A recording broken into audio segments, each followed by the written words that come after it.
मैं यूपी में रही नहीं हूँ, लेकिन एक मेरा एक टच रहा है।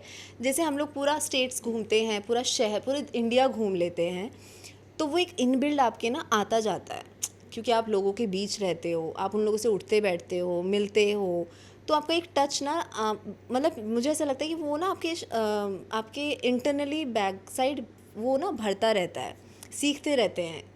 तो यही शायद आप बिलीव नहीं करोगे, मैं अगर आप नथ देखा ही होगा, ऑब्वियसली बहुत नंबर 1 शो था दंगल का, तो जब उसमें पूरा देहाती लैंग्वेज है। अब मैं आपको एक लाइन सुनाती हूँ। अब मैं जनरली हम लोग ऐसे ही बात करते हैं, ठीक है।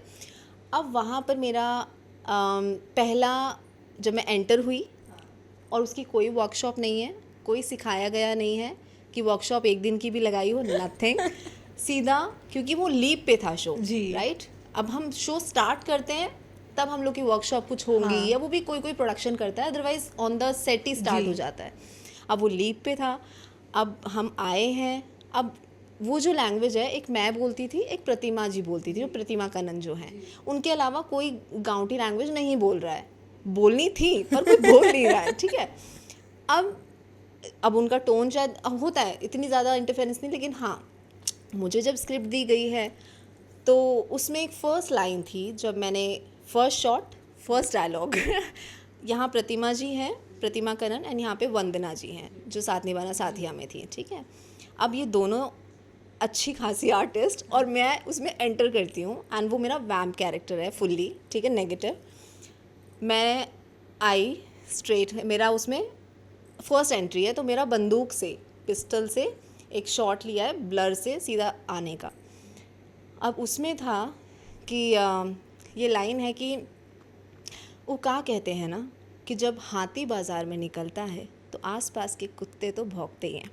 अब ये तो मेरे को थोड़ी बहुत अच्छा तो जो वो क्या कहते हैं, या ये मैंने जनरली फर्स्ट लाइन बताई, ऐसी फिर बढ़ती गई, एंड वो कैसे थ्रू आउट गया है, और मैंने एंड शॉट मेरा जो हुआ है, मैंने वहाँ तक कंटिन्यू किया है, और मुझे अच्छा लगा। और ऐसा नहीं लगा कि मुझे इस पर कोई मेहनत करनी पड़ी है, या मुझे ये अंदर आपके ना सबकॉन्शियस माइंड में ना रहता है।